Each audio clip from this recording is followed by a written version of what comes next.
दोस्तों नमस्कार। आशा है कि आप अच्छे होंगे, आपका दिन खुशी से बीते। इसी के साथ हम वीडियो का शुभारंभ करते हैं। आज हम उस लड़ाई के बारे में बात करेंगे जो मोहम्मद साहब ने खुद जाकर लड़ी, उन पर चढ़ाई की, 700 से 900 लोगों को कत्ल कर दिया नंगा करके। कुछ मौलाना उस लड़ाई को पैगंबर मोहम्मद के पक्ष में ये बताते नहीं थकते कि उस बनु करेजा जो यहूदी कबीला था, उसने इनके साथ विश्वासघात किया था। बनु करेजा कबीले ने यह कहा था कि मोहम्मद जितनी लड़ाइयाँ लड़ते हैं हम तुम्हारे साथ नहीं हैं, और कोई विश्वासघात नहीं किया था। अगर उन्होंने विश्वासघात किया, आपके साथ लड़ाई में शामिल नहीं हुए, तो या आप उनके कबीले के 700-900 लोगों को नंगा करके कत्ल कर देंगे, जिनके प्यूबर्टी हेयर है उनको कत्ल कर देंगे। वो तुम्हारे साथ लड़ाई लड़े न लड़े, तुम एक अनीति की लड़ाई लड़ रहे थे, तुम कबीलों को लूट रहे थे, तुम उनके धर्म स्थलों को गिरा रहे थे, यहूदियों के सिने को गिरा रहे थे, क्रिश्चियनों की हत्याएं कर रहे थे। जो मुसलमान नहीं बन रहा था उसको जिंदा जला दिया हजरत अली ने। तो ऐसे के साथ कौन कौन संबंध बनाना चाहेगा, किस तरह संबंध बनाना चाहेगा। तो ये जो मौलाना कहते हैं कि वो विश्वासघात किया, तुम्हारे साथ सबने विश्वासघात किया। तुम्हारे साथ विश्वासघात इस्लाम में यह है कि हम इस्लाम को ना माने तो विश्वासघात है अल्लाह से। लेकिन मोहम्मद साहब ने भी तो काबिन अशराफ को, जो एक कविताएं लिखता था मोहम्मद के खिलाफ, जब मोहम्मद कबीले लूटा करते थे, तो मोहम्मद ने भी तो धोखे से मरवाया। अपने दो आदमियों को भेजा कि जाकर कह देना मोहम्मद से हमारी लड़ाई होगी, हम तुम्हारे साथ हैं। ये रात को काबिन अशराफ के घर गए, वो एक अमीर आदमी था, इनकी हदीसों में है। उसको मरवा दिया धोखे से। उन्होंने कहा हम मोहम्मद से लड़ाई हो गई है, और वो जो तेल लगा के आया बड़ा खुशबूदार, उसका सिर सूंघा, फिर दोबारा सूंघने के लिए बोले क्या दोबारा सूंघ ले, आपके बाल बड़े सुंदर हैं। उसने कहा हाँ दोबारा सूंघेंगे। तो उसका सिर पकड़ लिया काब बिन अशराफ का, जो कि यहूदी कवि था, और गर्दन उड़ा दी दूसरे आदमी ने। तो मोहम्मद साहब तो खुद विश्वासघात करते थे, फिर दूसरों को क्या बोलो। मोहम्मद ने जब झूठ बोलने की आज़ादी दे दी काब बिन अशराफ के मरवाने के लिए, तो ये कैरेक्टर तो पैगंबर का नहीं होना चाहिए। तो ये सारा झूठ है। देखिए, there is no lies Islam dies. अगर झूठ नहीं है तो इस्लाम मर जाता है। तो आइए बनु करेजा कबीले पर हटकर बात करते हैं, नहीं वीडियो बहुत लंबा हो जाएगा।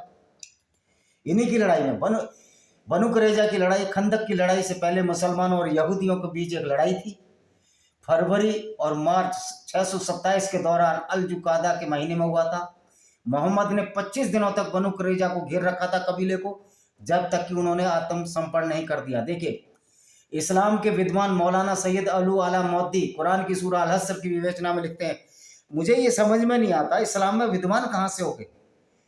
जो विचारधारा ही मूर्खों द्वारा बनाई गई है, जिसमें ये कहा गया है कि धरती चादर की तरह फैली हुई है, धरती स्थिर है, सूर्य उसके चारों तरफ घूमता है, तो इसमें विद्वान कहाँ से आ गए। इस्लामिक स्कॉलर कहते हैं, मुझे तो हंसी और शर्म की बात है।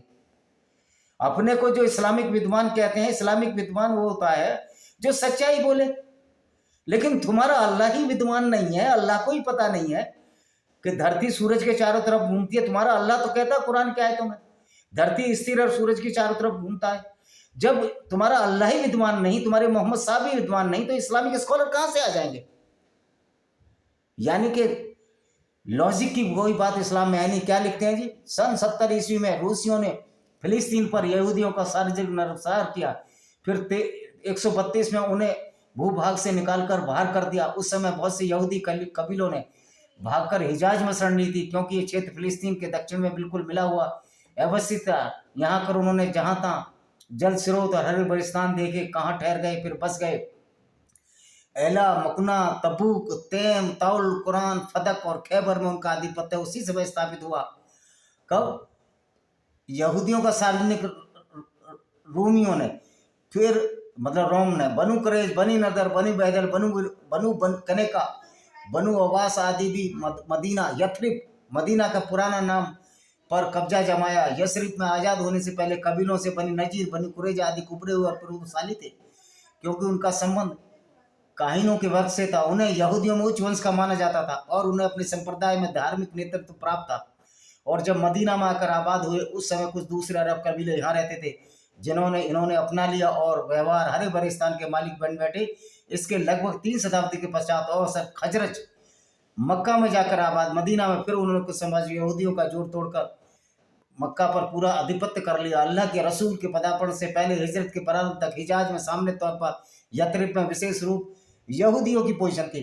वो भाई अल्लाह के खोज, इस्लाम ही बहुत बाद में पैदा हुआ है। ये फिलिस्तीन की पूरी ज़मीन तो यहूदियों की थी, फिलिस्तीनियों की कोई ज़मीन ही नहीं थी, बल्कि मुसलमानों ने ही यहूदियों को पूरी दुनिया में उनको 5000 साल तक भागना पड़ा। तो ये पूरा अरब ही यहूदियों का था, पूरा ईरान पारसियों का था, इराक पारसियों का था, उत्तरी अफगानिस्तान जोरस्ट्रियंस का था। अफगानिस्तान बौद्ध और हिंदू मिलजुल कर रहते थे। 7वीं शताब्दी में अफगानिस्तान से बौद्ध धर्म को खत्म कर दिया गया, कत्ल कर दिया गया।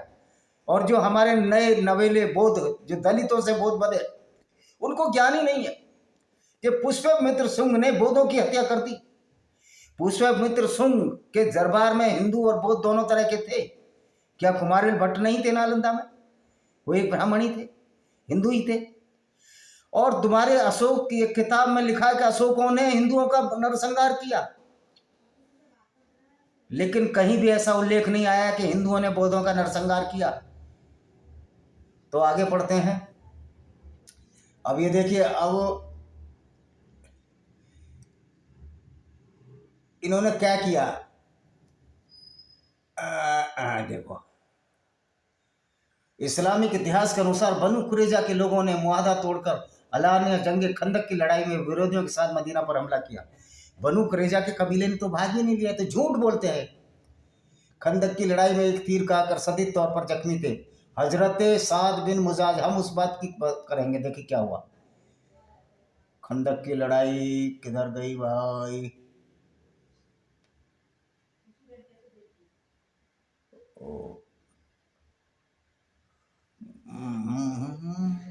बनु कुरैजा, गजवाए बनु कुरैजा।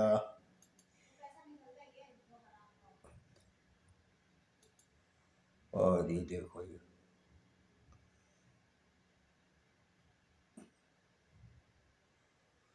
एक अनुबंध था, मोहम्मद का अनुबंध कर लेते थे। मोहम्मद अपनी शर्तों पर अनुबंध करते थे।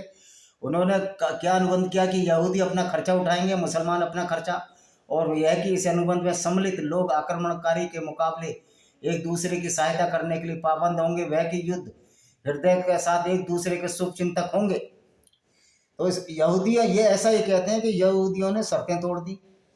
तो यहूदियों ने जब शर्तें तोड़ दी तो देखिए गजवा इनमें इन्होंने क्या किया। बनु कुरैजा में इन्होंने क्या किया।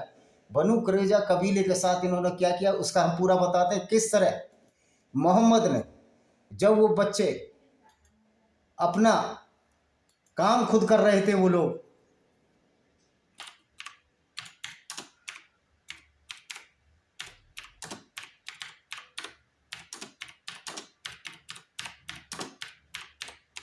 अब मजे की बात है कि इंटरनेट से ये हदीसें जो है ना, हदीसें गायब करते जा रहे हैं। लेकिन इनकी हदीसें इंटरनेट से हट रही हैं, लेकिन किताबों में तो नहीं हट रही। ये देखिए, इसका अनुवाद कर देते हैं हम, इसका अनुवाद करते हैं हिंदी में। हो गया, देखो ये देखिए हदीसों में क्या वर्णन है इनका। ये देखिए हदीसों में किस तरह से बनु कुरैजा की औरतों को बाजारों में, नजद के बाजारों में बेच दिया गया। क्या हदीस कहलाती हैं। तो मैंने पृष्ठभूमि तो बताई दी कि मोहम्मद साहब बोले कि ये जो है लड़ाई जो है, आप जो है हमारे साथ में भी ऐसे अटैक करेंगे। तो हुआ क्या, जब ये खंदक की लड़ाई जीतने के बाद मोहम्मद और उनके साथी अपने घर आए, अपने हथियार नीचे कर दिए और घर की तरफ चल पड़े। तभी सीरत रसूलुल्लाह के अनुसार अल्लाह की योजना थी, मोहम्मद के हथियार नीचे रखे। तभी ये, जिसको ये एंजल फरिश्ता कहते हैं, जिब्रील कहते हैं, जो गैब्रियल यहूदियों का फरिश्ता, जिब्रील को इन्होंने यहाँ शैतानी फरिश्ता बना दिया। जबकि यहूदियों की धर्म पुस्तक में गैब्रियल ऐसे कोई काम नहीं करता। ये तो जिब्रील जो शैतानी फरिश्ता था, एक ऐसी आयत निकल आया, मोहम्मद से पूछता है कि क्या आपने अपने हथियार रख दिए। मोहम्मद ने ना कहीं नहीं रखे। तो मोहम्मद को इस जिब्रील शैतानी फरिश्ते ने कहा, जाओ वहाँ अटैक करो, उन औरतों को कत्ल कर दो, उनके आदमियों को कत्ल कर दो बनु कुरैजा कबीले पर। और मोहम्मद ने अटैक कर दिए। देखिए, खाई की लड़ाई जीतने के बाद मोहम्मद और उनके आदमियों ने अपने गढ़वाले और आज हथियार नीचे रख दिए और घर की ओर चल पड़े। हालांकि सीरत के अनुसार अल्लाह की कुछ और योजना थी। मोहम्मद के हथियार नीचे रखने के ठीक बाद फरिश्ता जिब्रील शैतानी फरिश्ता है जिब्रील। उनके सामने प्रकट हुआ, उन्हें बताया युद्ध अभी खत्म नहीं हुआ है, क्योंकि बनु कुरैजा के यहूदियों को अभी भी उनके विश्वासघात के कारण निपटाया जाना है। वो भाई फरिश्ता नहीं था, विश्वासघात ये था। उन्होंने कहा हम लड़ेंगे नहीं, कि मोहम्मद तो रोज काफिले लूटते थे, रोज लड़ते थे, पूरा का हिंसा का वातावरण बना दिया था। शांति से ना ही खुद बैठते थे ना दूसरों को शांति से बैठते थे। इनकी तो कोई इज्जत थी नहीं, दूसरों की भी बेइज्जती करते थे। यही आप हाल देख रहे हो कि जो व्यक्ति दूसरों की औरतों को लूट कर बाजारों में बेचे, उनके लिए फरिश्ते, उनको ये पैगंबर मानते हैं। तो जब खुद की इज्जत नहीं होती तो दूसरे की भी इज्जत इनको समझ में नहीं आती। तो फिर क्या हुआ देखिए, बनु कुरैजा के सहयोगी, अब क्या हुआ, हाँ देखिए अब क्या, ये आगे बढ़ गए, बहुत लंबा है लेकिन हम थोड़ा पाएंगे। तो इब्न इसाक के अनुसार, इब्न इसाक वो था जो मोहम्मद की मौत के 60 साल बाद पैदा हुआ, जिसने ये हदीस लिखी। अनुसार शुरू में बनु कुरैजा का नेता काब बिन असद अल कुरैजी ने हुए बिन अफ्ताब को परिसर में प्रवेश करने की अनुमति नहीं दी थी, लेकिन हुए के इशारों के कारण उन्हें ऐसा करने के लिए मजबूर होना पड़ा कि बिन काब उनका भोजन साझा नहीं करना चाहते थे। इब्न इसाक ने स्पष्ट नहीं किया ये कैसे जानता है, हालांकि वह दावा करता है कुरैजा के इस आग्रह के कारण बातचीत विफल हो गई, क्योंकि भोजन साथ नहीं किया मोहम्मद ने जो दूत भेजा। जिस तरह राणा प्रताप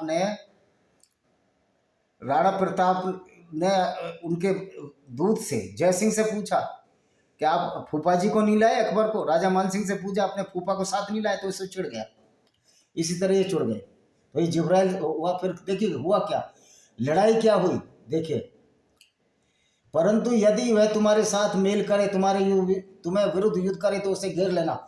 और जब ये कहाँ से आ गया तफसीर, अच्छा देखिए, खास की बात बताऊंगा मैं।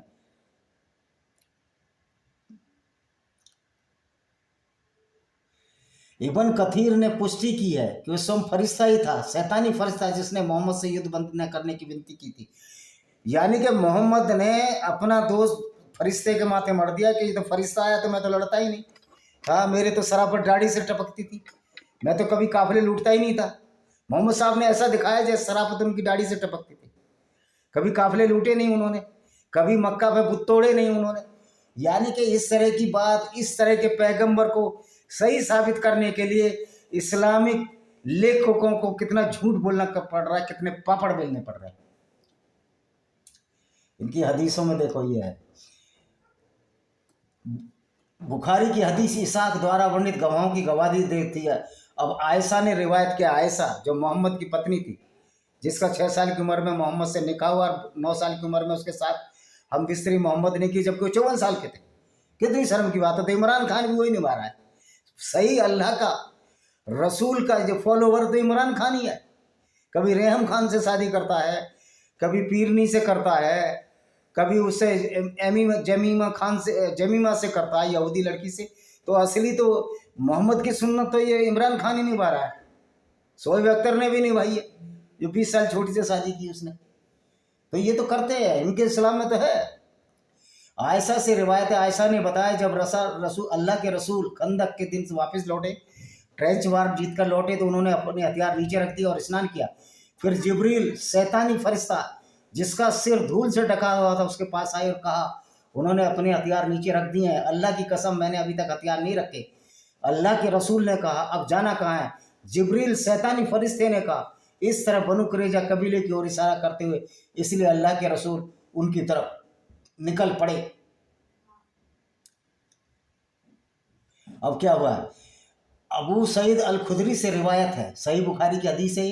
कुछ लोग यानी बनु कुरैजा के यहूदी साद बिन मुआद के फैसले को स्वीकार करने के लिए सहमत हो गए, इसलिए पैगंबर ने उन्हें यानी साद बिन मुआद को बुलाया। वह गधे पर सवार होकर आया और मस्जिद के पास पहुंचा। तो पैगंबर ने कहा, अपने भी सबसे अच्छे के लिए उठो, या कहा उनने प्रमुख के लिए उठो। फिर पैगंबर ने कहा, हे साद, ये लोग आपके फैसले को स्वीकार करने के लिए सहमत हो गए। साद ने कहा, मैं फैसला करता हूं, उनके योद्धाओं को मार दिया जाना चाहिए, उनके बच्चों और महिलाओं को बंदी बना लिया चाहिए। पैगंबर ने कहा, आपने अल्लाह के फैसले के समान फैसला सुनाया। यानी कि जब वो बेचारे समर्पण कर दिया, समर्पण करने के बाद भी ये अल्लाह का फैसला था। साद बिन मुआद ने कहा, मैं इनको कत्ल करना चाहता हूँ। मोहम्मद ने कहा, ये अल्लाह का फैसला है। तो अल्लाह तो कत्ल कराता है, तो अल्लाह तो खूनियों का सरदार है, कातिलों का सरदार है। अल्लाह ने ऐसा गिरोह तैयार किया जो गैर मुस्लिमों को कत्ल करने के लिए आमदा है। 7वीं सदी से और आज तक। अच्छा जी, अब अगली करते हैं। देखो और क्या होते हैं। पैगंबर के पास गए,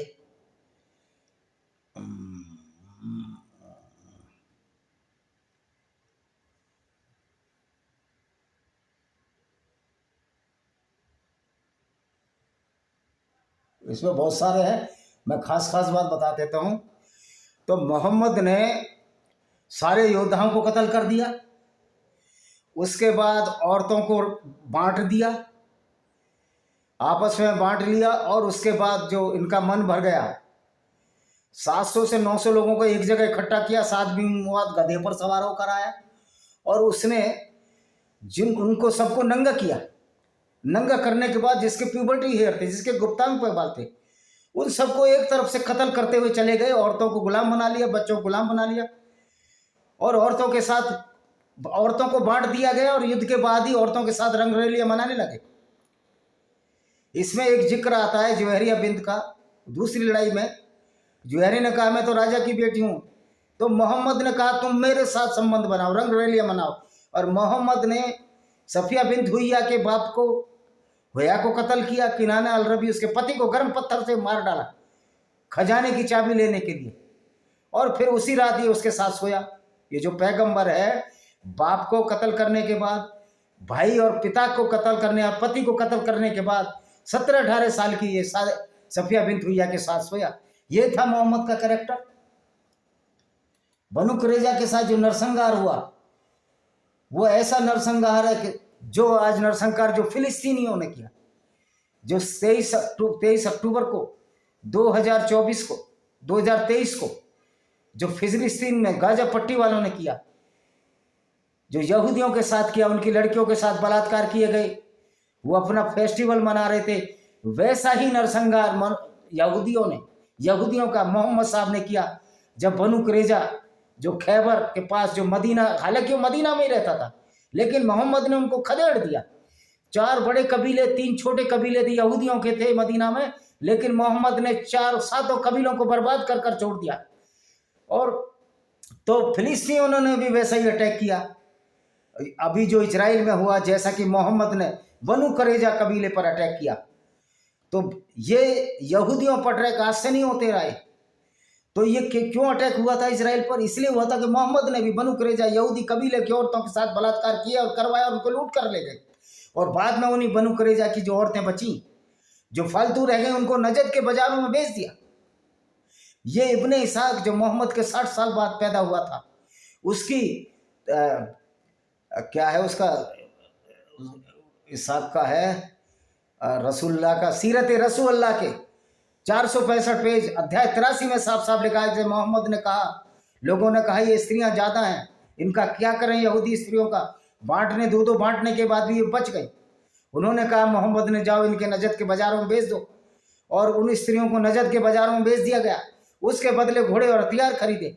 ये सीरत रसूलुल्लाह इब्न इसहाक की पुस्तक में वर्णित है, सही मुस्लिम में भी वर्णित है, सही बुखारी में भी वर्णित है। तो आप ये देखिए, ये मोहम्मद के अत्याचार, बनु कुरैजा यहूदियों के साथ जो मोहम्मद के अत्याचार थे, उनकी कुछ झांकी दिखा दूं।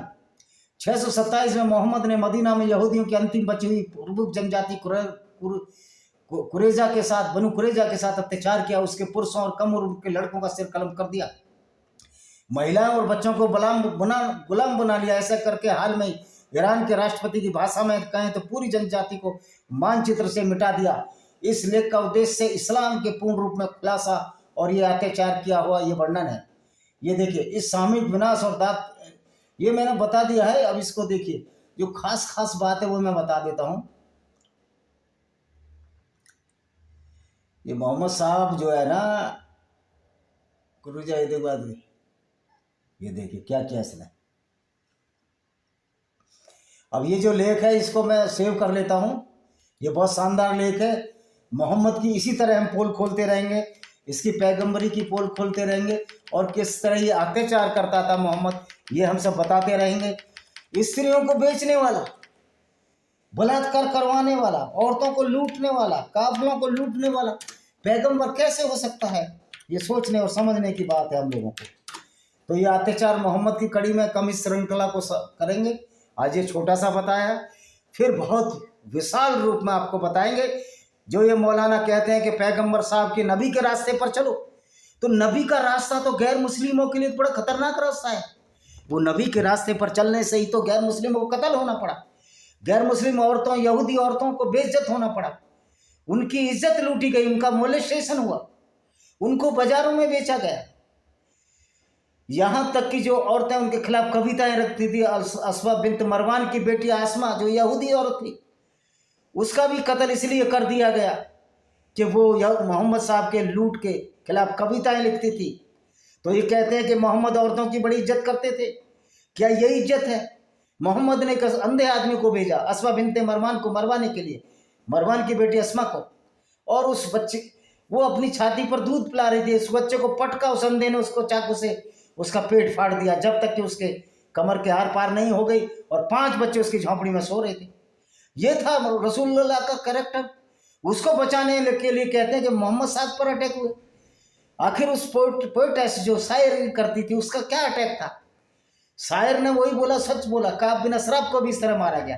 कितने यहूदी शायरों को, कविता लिखने वाले कवियों को मोहम्मद ने मारा। आज ये जो कहते हैं सरतन सजुदा के नारे, ये उसी परंपरा की कड़ी है। यानी कि हम मोहम्मद साहब की वो बातें भी ना बताएं जो इंसानियत के खिलाफ है। हम बताएंगे, जरूर बताएंगे, और ये हमारी कायरता होगी अगर हम ना बताएं। सच्चाई बताना हमारा अधिकार है, और अल्लाह में अगर वो ताकत होती तो मोहम्मद साहब के जब उहद की लड़ाई में सामने का दांत तोड़ दिया गया, जो मोहम्मद पैगंबर के अपने दांत नहीं बचा पाया, वो अल्लाह क्या है आप समझ सकते हो। जो अल्लाह को यही नहीं पता, जैसे दावा करती है कुरान का अल्लाह दुनिया को बनाने वाला है, उसको यही नहीं पता कि धरती गोल है। अल्लाह कहता है मैंने चादर की तरह बिछाई है, ऊपर से पार टांग दिए, 7 आसमान है, खंबे पर टका हुआ आसमान, और जो उल्काएं पिंड है वो शैतानों को मारने के लिए मिसाइल है अल्लाह की। जब इस तरह की मूर्खता बेवकूफ़ी हो तो इन बातों से डरना नहीं है। झूठ और पाखंड का घड़ा बहुत ज़्यादा दिन नहीं चलता है, और जुर्म की तलवार हमेशा कुंठित हो जाया करती है। तो ये बड़े शुभ विषय है कि आज हमारे मुस्लिम भाई भी इस्लाम को छोड़ रहे हैं। कोई नहीं चाहता उसके पैगंबर का करैक्टर इस तरह का हो जो इंसानियत और मानवता के खिलाफ हो। इसी के साथ मैं इस वीडियो को विराम देता हूँ। वंदे मातरम, जय हिंद, आपका दिन शुभ हो।